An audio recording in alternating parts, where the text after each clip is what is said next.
Vizag vision ప్రేక్షక మహాశయులందరికీ నమస్కారములు. నేను డాక్టర్ రాజశేఖర్. విశాఖపట్నంలో ఒక ప్రముఖ కేంద్ర ప్రభుత్వ రంగ సంస్థలో గత 25 సంవత్సరములుగా పనిచేస్తున్నాను. అంతకుముందు 5 సంవత్సరాల పాటు ఆదాయ పన్ను విభాగంలో పనిచేశాను హిందీ అధికారిగా. ఈరోజు అత్యంత ప్రముఖమైన రోజు 14th సెప్టెంబర్ 14 సెప్టెంబర్ తారీఖు హిందీ సందర్భంగా చాలా విశేషమైన రోజు. ఎందుకంటే భారతదేశపు ప్రభుత్వం అధికార భాషగా ఈరోజు నిర్ణయించబడింది. 1949 సంవత్సరం సెప్టెంబర్ 14వ తారీఖున పార్లమెంట్లో అత్యధిక మెజార్టీతో హిందీ భాషని రాజభాషగా నిర్ణయింపబడింది. ఆ సందర్భంగా హిందీ దినం, హిందీ దివస్గా ఈరోజు అన్ని ప్రభుత్వ కార్యాలయాల్లో నిర్వహిస్తారు. భారతదేశం అంతటా కేంద్ర ప్రభుత్వ సంస్థలు, బ్యాంకులు, రైల్వే, ఆదాయ పన్ను విభాగము, కస్టమ్స్ మరియు అనేక ప్రభుత్వ రంగ సంస్థలు, ప్రభుత్వ అధీనంలో ఉన్నటువంటి అన్ని సంస్థలలో కూడాను ఈరోజు హిందీ దివస్గా, హిందీ డేగా నిర్వహిస్తారు.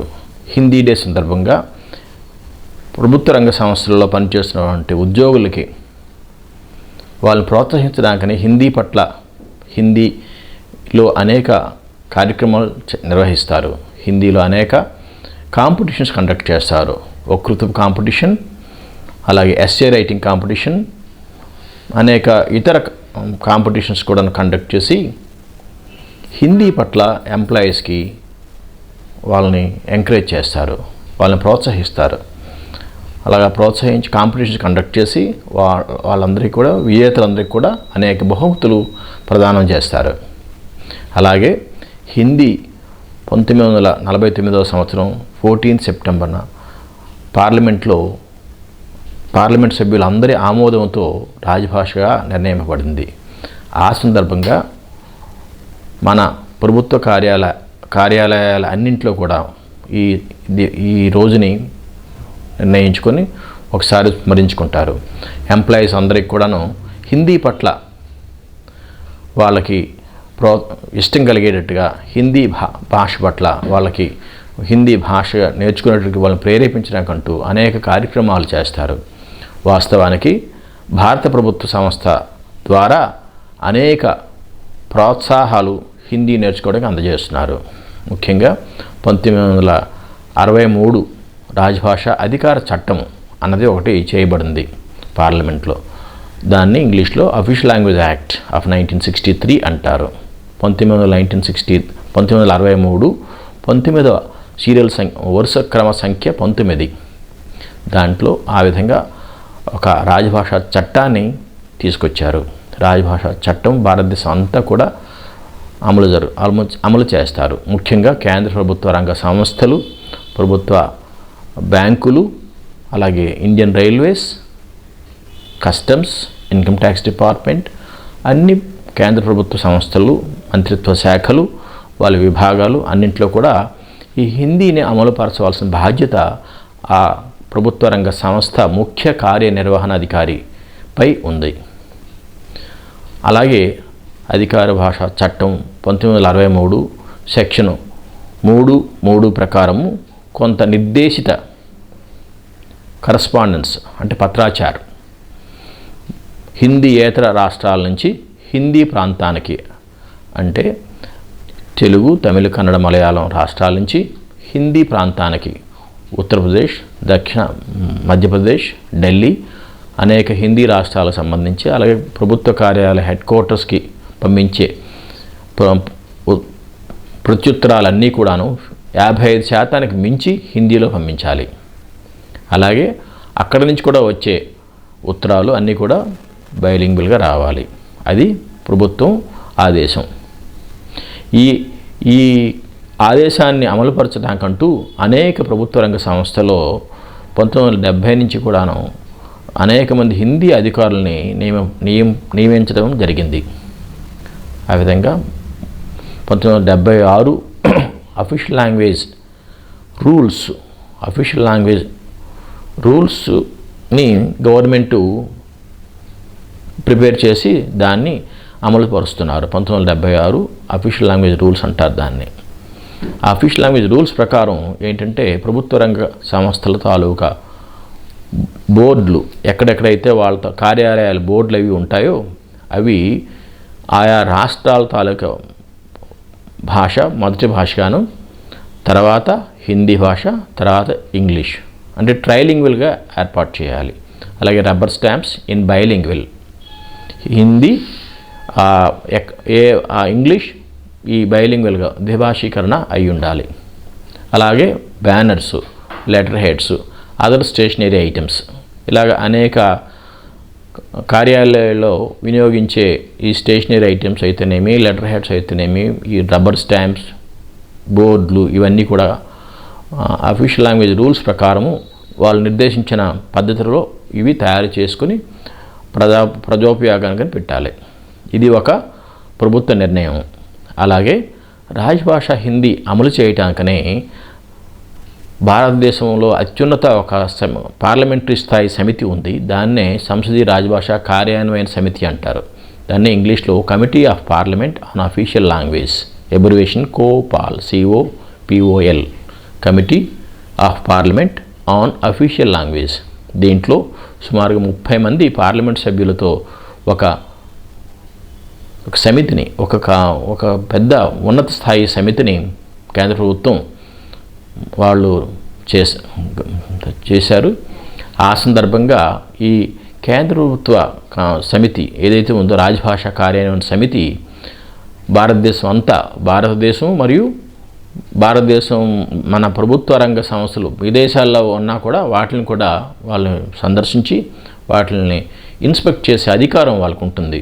ఈ రాజభాష అమలు సంఘం ఏంటంటే అక్కడ జమ్మూ కాశ్మీర్ నుంచి కన్యాకుమారి వరకు, గౌహతి నుంచి అస్సాం, గుజరాత్ నుంచి గౌహతి, అస్సాం వరకు కూడా ఉండే ప్రభుత్వ కార్యాలన్నింటినీ కూడా ఈ అమలు సంఘం, రాజభాష అమలు సంఘం సందర్శించి అక్కడ CEOలతో అంటే ముఖ్య కార్యనిర్వహణాధికారులతో సమావేశమై ఆయా కార్యాలయాల్లో రాజభాష అమలు తీరుని పరీక్షిస్తారు. అమలు తీరుని పరీక్షించాక ఆవశ్యకతను అనుసరించి వాళ్ళకు కొన్ని సూచనలు అందజేస్తారు. ఇది అత్యున్నత స్థాయి పార్లమెంటరీ కమిటీ. దీనికి అత్యున్నత స్థాయి అధికారాలు కూడా ఉన్నాయి. ఇది కేంద్ర ప్రభుత్వపు గృహ మంత్రాలయం అధీనంలో పనిచేస్తుంది. హోమ్ మినిస్ట్రీలో ఈ committee of parliament and official language ఉంది. అలాగే ఈ రాజభాష దివస్ని కేంద్ర ప్రభుత్వపు గృహ మంత్రాలయ అధీనంలో కూడా ఢిల్లీలో చాలా భారీ ఎత్తున చేస్తారు. అలాగే రాజభాష సమ్మాన్, రాజభాష పురస్కార్, అలాగే అనేక ప్రోత్సాహకాలు ఈ గృహ మంత్రాలయం ద్వారా ఎంప్లాయీస్కి అంటే రాజభాషలో పనిచేయటానికని అక్కడ పనిచేస్తున్న కర్మచారులందరికీ కూడాను, ఉద్యోగస్తులకి వాళ్ళందరినీ కూడా హిందీ పట్ల ఒక ప్రేమని, ఒక ఇంట్రెస్ట్ని, హిందీ నేర్చుకోవాలి, హిందీలోనే పనిచేయాలి, హిందీలోనే మాట్లాడాలి, హిందీలోనే వాళ్ళ కరస్పాండెన్స్ అది కూడా పెంచుకొని హిందీ పట్ల సద్భావంతో పనిచేయడానికని వాళ్ళందరినీ కూడా ప్రోత్సహించే ఉద్దేశంతో రాజభాష విభాగం కూడా ఉంది. అలాగే హిందీని నేర్పడానికి ఒక రాజభాష విభాగం అంటే కేంద్ర ప్రభుత్వపు అధీనంలో గృహ మంత్రాలయం అధీనంలో డిపార్ట్మెంట్ అఫీషియల్ లాంగ్వేజ్ ఉంది. ఆ డిపార్ట్మెంట్ అఫీషియల్ లాంగ్వేజ్ అధీనంలో హిందీ శిక్షణ యోజన అనే ఒక స్కీమ్ ఉంది, హిందీ టీచింగ్ స్కీమ్. ఈ హిందీ టీచింగ్ స్కీమ్ యొక్క ప్రధాన బాధ్యత ఏమిటంటే కేంద్ర ప్రభుత్వ కార్యాలయాల్లో పనిచేస్తున్న ఎంప్లాయీస్ ఎవరైతే ఉన్నారో ఉద్యోగులు వాళ్ళందరినీ కూడా ఒక సిస్టమేటిక్గా ఒక పద్ధతి ప్రకారం ఫేజ్డ్ మేనర్ హిందీ వాళ్ళందరికీ కూడా నేర్పిస్తారు. ప్రబోధ్, ప్రవీణ్ మరియు ప్రాజ్ఞ ఈ 3 క్లాసెస్ ఒక్కొక్క తరగతి 6 నెలల పాటు 6 నెలల కాల వ్యవధి ఉంటుంది. సంవత్సరానికి 2 సెషన్స్ ఉంటాయి, జనవరి టు జూన్, అలాగే జూలై టు నవంబర్ సెషన్. ఈ 2 సెషన్స్లో కూడా అనేక మంది ఎంప్లాయీస్ని దఖలుపరిచి ఈ హిందీని వాళ్ళందరికీ కూడా నేర్పిస్తారు హిందీ శిక్షణ యోజన ద్వారా. అలాగే ఈ హిందీ పరీక్షలు అంటే హిందీ ప్రబోధ్, హిందీ ప్రవీణ్, హిందీ ప్రాజ్ఞా పరీక్షలు అన్నీ ఉత్తీర్ణులైన తర్వాత ఎంప్లాయీస్ అందరికి కూడా ప్రోత్సాహకాలు అందిస్తారు. హిందీ నేర్చుకున్నందుకు గాను వాళ్ళకి హిందీ ప్రాజ్ఞా పరీక్ష నేర్చుకున్నట్లు పాస్ అయినట్లయితే 1 సంవత్సరం పాటు వాళ్ళు ఉన్న స్కేల్లో ఒక ఇంక్రిమెంట్ కూడా ఆయా సంస్థలు ఇస్తున్నారు. ప్రభుత్వ రంగ సంస్థలు అయితే అంతకుమించి కూడా బ్యాంకులు అవి కూడా అంతకుమించి కూడా ఎక్కువగా ప్రోత్సాహకాలు వాళ్ళ ఫైనాన్షియల్ స్టేటస్ని బట్టి వాళ్ళ పాలసీస్ని బట్టి ఇచ్చే అవకాశం కూడా ఉంది. మేము చెప్పేది ఏంటంటే హిందీ భాష దేశానికి చాలా గర్వకారణం. ఎందుకంటే ప్రపంచ దేశాలన్నింటిలో కూడా ఈవేళ చూస్తే హిందీని నేర్చుకుంటున్నారు. మేము వ్యక్తిగతంగా చూసాము, బల్గేరియాలో అనేక యూనివర్సిటీస్లో విశ్వవిద్యాలయాల్లో హిందీ నేర్చుకుంటున్నారు. అలాగే యూరోప్లో ఉన్న అనేక దేశాల్లో ఇటలీ, రోమ్, వాటికన్ సిటీలో కూడా చూసాము. అక్కడ టూరిస్టులని ప్రోత్సహించడానికని టూరిస్టులతో హిందీలో మాట్లాడటానికని అనేక మంది టూరిస్ట్ గైడ్లు హిందీ డిప్లొమా చేసి అక్కడ ఉద్యోగాలు చేస్తున్నారు. అది మాకు చాలా ఆనందం అనిపించింది. అలాగే అక్కడి నుంచి వెనిస్ నగరం వెళ్ళినప్పుడు వెనిస్ నగరంలో కూడా అక్కడ అమ్మకాలు చేసేవాళ్ళు, రోడ్ల మీద షాపుల్లో ఉండేవాళ్ళు, అక్కడ టూరిస్ట్ ప్లేస్లలో పనిచేసేవాళ్ళు, వాళ్ళందరూ కూడా హిందీ మాట్లాడడం మాకు ఎంతో ఆశ్చర్యం కలిగించింది, ఎంతో ఆనందాన్ని కూడా ఇచ్చింది. చెప్పేది ఏంటంటే హిందీ భాష నేర్చుకున్నట్లయితే ప్రపంచంలో ఏ టూరిస్ట్ ప్లేస్నన్నా చక్కగా సందర్శించవచ్చు, అక్కడ ఉండే వాళ్ళతో చక్కగా మాట్లాడవచ్చు.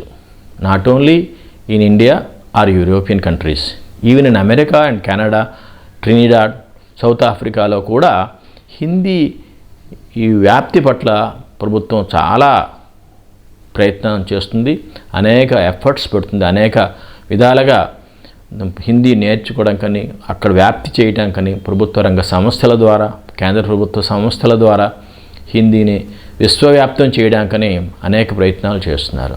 మేము స్వయంగా ఈవెన్ యుఎస్లో కూడా చూసాము, అమెరికాలో ఆ నయగరా ఫాల్స్లో అయితేనేమి, అక్కడ ఉండే న్యూయార్క్ నగరంలో అయితేనేమి, న్యూజెర్సీ నగరంలో అయితేనేమి, చికాగో ఆ సిటీలో అయితేనేమి కూడా హిందీ నేర్చుకునేవాళ్ళు, హిందీలో భాషించేవాళ్ళు. ముఖ్యంగా మాకు చాలా ఆశ్చర్యం అనిపించింది. అంతకు ముందర మాకు తెలియదు ఇది హిందీకి ఎంత ప్రముఖమైన స్థానం ఉంది, హిందీ పట్ల ఎంత ప్రేమాభిమానాలు ప్రపంచవ్యాప్తంగా ఉన్నాయన్న విషయాన్ని అక్కడికి వెళ్ళి స్వయంగా అనుభవిస్తే కానీ పూర్తిగా అర్థం కాలేదు.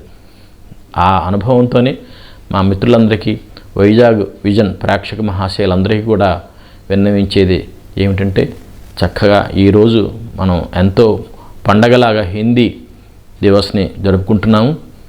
మీరు స్వయంగా హిందీ నేర్చుకోండి. అలాగే మీ బంధువులకి, మీ పిల్లలకి, మీ భావితరాల అందరికి కూడాను హిందీ నేర్చుకునేటట్లుగా ప్రోత్సహించండి.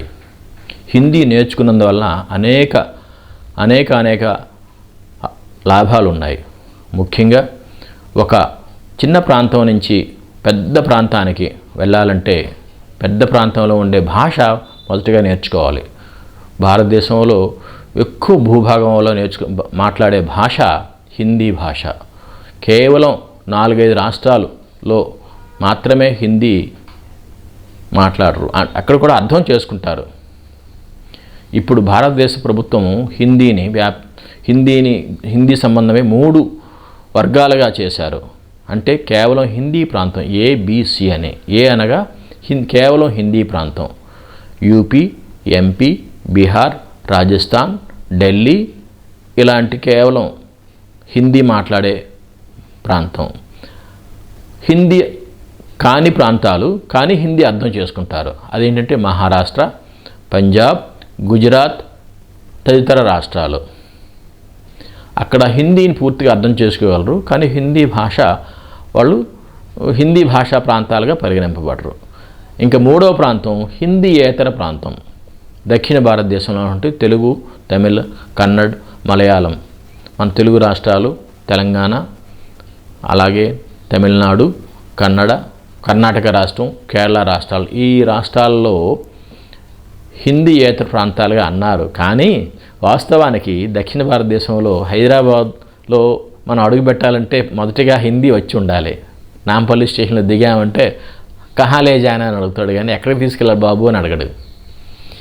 మనందరికీ అనుభవ సాధ్యమైన విషయం అది. కాబట్టి మా ప్రేక్షక మహాశయులందరికీ మరొక్కసారి నేను విన్నవించేది ఏమిటంటే, హిందీని మీరు స్వయంగా నేర్చుకోండి. అలాగే మీ పిల్లలకి, మీ బంధువులకి, మీ స్నేహితులని కూడా నేర్చుకునేటట్టుగా ప్రోత్సహించండి. హిందీని అభిమానించండి, హిందీ నేర్పే వాళ్ళని గౌరవించండి, హిందీ పట్ల సుముఖతతో ముందుకెళదాం. మరొక్కసారి నాకు ఈ అవకాశాన్ని ఇచ్చినటువంటి వైజాగ్ విజన్ కార్యనిర్వాహక సభ్యులకి, ప్రేక్షక మహాశయులందరికీ నా వినమ్రపూర్వక నమస్కారములు, కృతజ్ఞతాభివందనములు. హలో ఫ్రెండ్స్, ఈ వీడియో కనుక మీకు నచ్చినట్లయితే లైక్ చేయండి, షేర్ చేయండి, సబ్స్క్రైబ్ చేయటం మర్చిపోకండి. లేటెస్ట్ అప్డేట్స్ కోసం ఇక్కడ కనిపిస్తున్న బెల్ ఐకాన్ని క్లిక్ చేయండి.